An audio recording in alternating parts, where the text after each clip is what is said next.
Assalamualaikum warahmatullahi wabarakatuh. Halo, selamat pagi anak-anak hebat. Bagaimana kabar kalian hari ini? Seperti biasa, semoga tetap sehat dan tetap semangat.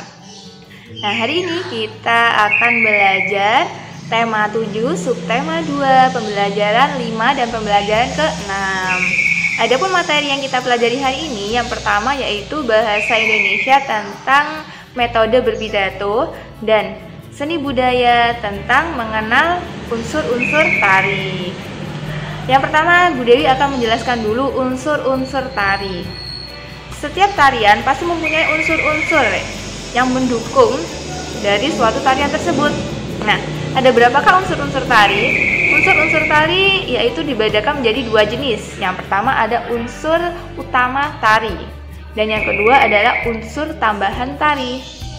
Adapun unsur utama tari yaitu yang pertama ada wiraga, atau yang biasa disebut bahasa Jawanya adalah raga, suatu gerakan dalam tarian. Yang kedua ada wirama. Wirama sendiri dari kata dasar irama atau suatu musik. Nah, irama sendiri itu biasanya sangat penting dalam suatu tarian, karena dalam suatu gerakan tari pasti diiringi oleh irama atau musik yang berdampingan agar suatu gerakan tarian itu dapat ditampilkan secara maksimal dan sampai kepada penonton. Nah, kemudian yang ketiga ada wirasa. Wirasa ini juga sangat berperan penting selain wiraga dan wirama, karena wirasa itu adalah sebuah rasa. Dalam suatu gerakan tari, kita harus menyampaikan setiap gerakan atau langkah dari tarian tersebut dengan penuh rasa. Agar apa? Agar suatu tarian tersebut dapat menjadi lebih indah dan lebih mengena di hati penontonnya. Nah, kemudian selain unsur-unsur tari, kita juga belajar mengenai unsur tambahan tari juga. Nah, unsur tambahan tari ini dibedakan menjadi 4. Yang pertama dari segi tata rias dan kostum. Pasti setiap tarian, dimanapun kalian menikmati suatu tarian, pasti tidak lepas dari suatu riasan dan kostum. Jadi sebelum mereka menampilkan suatu gerakan tari di pentas, biasanya mereka di belakang panggung menyiapkan diri dengan menghias secantik mungkin dan menggunakan kostum yang sesuai dengan gerakan tarian yang akan ditampilkan. Yang kedua, unsur tambahan tari yaitu tentang pola lantai. Nah, pola lantai ini sangat penting ya dalam unsur tari. Karena apa? Untuk memperindah gerakan tari agar tidak monoton dan tidak bertabrakan antar penari satu dengan penari lainnya jika jumlahnya banyak. Pola lantai masih ingat kan? Ada pola lantai vertikal, pola lantai horizontal, diagonal, melingkar, dan banyak lagi contoh-contoh dalam pola lantai. Kemudian yang ketiga yaitu unsur tambahan tari lainnya, setting panggung. Nah, ini sangat penting. Dalam setting panggung, kita harus memperhatikan tentang luas daerah yang akan penari untuk gerak ke sana kemari dan kesesuaian pencahayaan. Nah, unsur itu sangat penting untuk menunjang tarian agar dapat ditampilkan di atas panggung secara maksimal dan dapat dinikmati oleh semua penonton. Dan untuk unsur tambahan tari yang keempat itu ada properti. Nah, ini properti ini sangat penting ya dalam tarian-tarian tertentu. Misalnya, properti itu kan alat yang digunakan sebagai pelengkap dalam suatu tarian. Contohnya seperti tari kipas. Pasti kita akan menggunakan sesuai judulnya kipas, maka kita akan menggunakan properti kipas. Kemudian ada juga tari payung. Tari payung pasti kita menggunakan properti payung. Juga ada tari serampang 12, biasanya menggunakan selendang.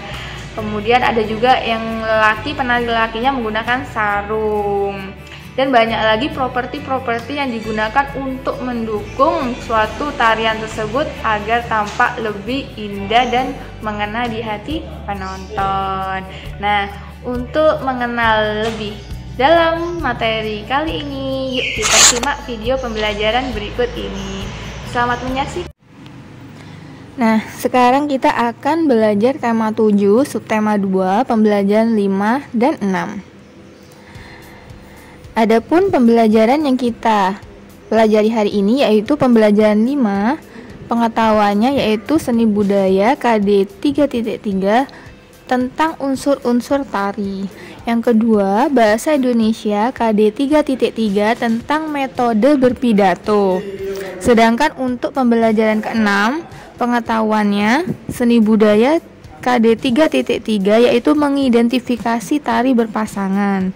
Dan untuk bahasa Indonesia KD 3.3 yaitu menguasai teknik berpidato. Sekarang kita akan bahas dulu pembelajaran 5. Unsur tari. Unsur tari dibagi menjadi 2, yaitu yang pertama unsur utama terdiri dari wiraga, wirama, dan wirasa. Sedangkan untuk unsur tambahannya terdiri dari 4, yaitu tata rias dan kostum, pola lantai, setting panggung, dan properti. Sekarang kita bahas satu persatu ya, dari unsur utama tari. Yang pertama adalah wiraga. Apa sih wiraga? Wiraga dalam bahasa Jawa berarti raga, yang dalam konteks seni tari biasa dikenal dengan suatu gerakan. Nah, ini adalah contohnya ya, ada gerakan-gerakan step by step dari gerak suatu tarian. Kemudian yang kedua adalah wirama. Wirama adalah musik atau irama yang mengiringi suatu tarian agar lebih indah dan memiliki makna tertentu. Nah, contohnya seperti ini. Jadi setiap tarian jika tidak ada suatu musiknya, maka akan terasa hambar. Jadi pasti ada musik yang mengiringi tarian tersebut. Kemudian yang ketiga, kita akan mengenal wirasa. Selain wiraga dan wirama, wirasa juga perlu. Wirasa adalah sebuah rasa. Seni tari harus bisa menyampaikan pesan dan suasana perasaan kepada penonton melalui gerakan dan ekspresi penari.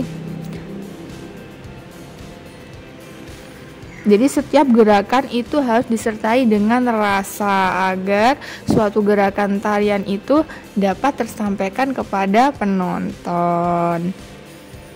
Kemudian sekarang kita akan mengenal unsur tambahan tari yang terbagi menjadi 4 tadi.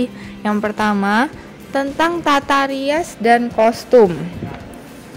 Nah, untuk tata rias dan kostum, tata rias wajah dan kostum merupakan unsur tambahan yang penting agar terciptanya suatu karakter yang sesuai dengan gerakan tarian yang disampaikan. Nah, ini contoh gambarnya ya. Ini adalah seorang penari ketika di belakang panggung sebelum dia tampil, dia harus merias wajah dan menyiapkan kostum terlebih dahulu agar terlihat menarik. Kemudian yang kedua yaitu tentang pola lantai. Nah, tarian akan lebih indah apabila penari bisa menguasai gerakan pola lantai sehingga penonton tidak bosan. Hal ini juga sangat penting untuk tarian yang dibawakan oleh banyak penari supaya antar penari tidak saling bertabrakan sehingga gerakan yang ditampilkan dapat selaras, kompak, dan teratur. Pola lantai ini tidak hanya melulu berada di tengah panggung ya, tapi juga bisa bergerak ke sana kemari sehingga tidak membuat penonton menjadi jenuh dan monoton. Nah, seperti yang kita pelajari pada tema sebelumnya, pola lantai bermacam-macam ya. Ada pola lantai vertikal, pola lantai horizontal, dan pola lantai diagonal atau melingkar. Kemudian unsur yang ketiga, unsur tambahan yang ketiga, yaitu tentang setting panggung. Seni pertunjukan tari yang baik akan memperhatikan pengaturan panggungnya agar menimbulkan kesan pada penonton, termasuk pencahayaan. Jadi setting panggung ini adalah suatu hal yang penting, karena dengan adanya panggung yang sesuai tarian dan tidak terlalu sempit serta tertata rapi akan menimbulkan kesan kepada penonton. Jadi penata ruangan harus bisa menyesuaikan dengan tari yang akan dibawakan ya, baik itu tempat, ukuran, dan pencahayaan agar tarian menjadi lebih maksimal. Kemudian unsur tambahan yang keempat yaitu adalah properti. Nah, ini tidak kalah penting ya. Dalam tarian tertentu, penari akan membawa properti. Properti ini merupakan alat pendukung yang dibawa atau yang dipakai oleh penari, seperti selendang, piring, payung, dan lainnya. Contohnya ya seperti ini ya, itu ada tarian kipas, jadi membawa properti kipas. Selanjutnya kita menuju pembelajaran metode berpidato. Nah, metode berpidato ini yang pertama ada impromptu atau spontan, yaitu pidato yang membawakan suatu pidato tanpa persiapan terlebih dahulu. Sifatnya mendadak atau disajikan sesuai kebutuhan saat itu. Metode ini mengandalkan pengalaman dan wawasan. Yang kedua, ada pidato extemporar. Nah, atau disebut juga dengan penjabaran kerangka. Teknik berpidato ini dengan menjabarkan materi yang tersusun atau terpola, sehingga materi dapat diungkapkan secara terurut dan sistematis.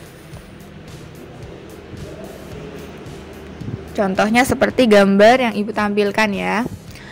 Kemudian ada juga yang ketiga, metode berpidato dengan menggunakan naskah. Nah, metode pidato menggunakan naskah ini adalah metode pidato yang sebelumnya dipersiapkan dulu naskahnya.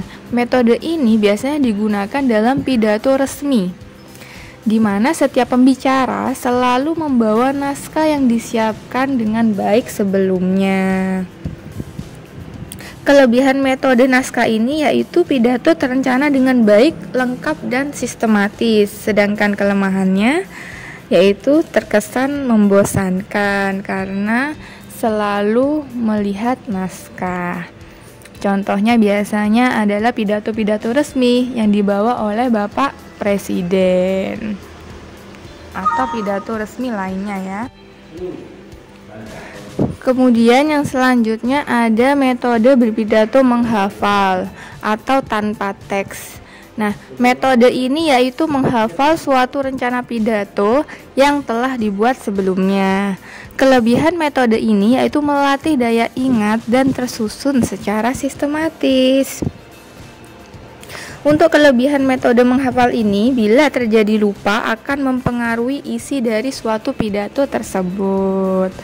Biasanya pidato tanpa menghafal biasanya pidato